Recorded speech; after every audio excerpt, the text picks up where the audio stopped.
5 νέους βασιλικούς τάφους με πλούσια διακόσμηση και σημαντικά κτερίσματα αποκάλυψε η αρχαιολογική σκαπάνη στη Βεργίνα. Οι τάφοι είναι λαιλατημένοι, ωστόσο από τα εναπομείναντα ευρήματα οι αρχαιολόγοι τους χρονολογούν από την περίοδο 420 με 410 π.Χ.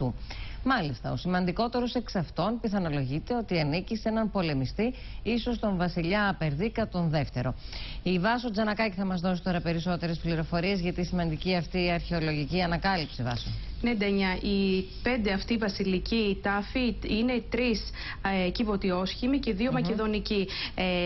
Ιδιαίτερο ενδιαφέρον παρουσιάζει ότι ένας από τους τάφους αυτούς έχει μια μεγάλη υπόγεια αίθουσα με λευκούς τοίχους, οι οποίοι είναι διακοσμημένοι με γυρλάντες και λουλούδια.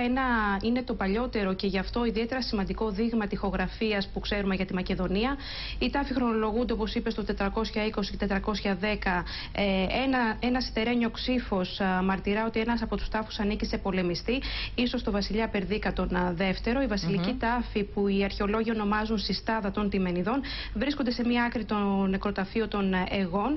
Παρότι τα μνημεία είναι βάναυσα λαιλατημένα, παρουσιάζουν εντυπωσιακά στοιχεία για την ιστορία της ταφικής αρχιτεκτονικής αλλά και την προσωπογραφία της βασιλικής οικογένειας. Όλα αυτά τα σημαντικά ευρήματα θα τα παρουσιάσει το απόγευμα η Αγγελική Κοταρίδη, η διευθύντρια της 17ης Εφορίας Προϊστορικών και Κλασικών Αρχαιοτήτων. Ιδιαίτερα εντυπωσιακά λοιπόν τα ευρήματα αυτά.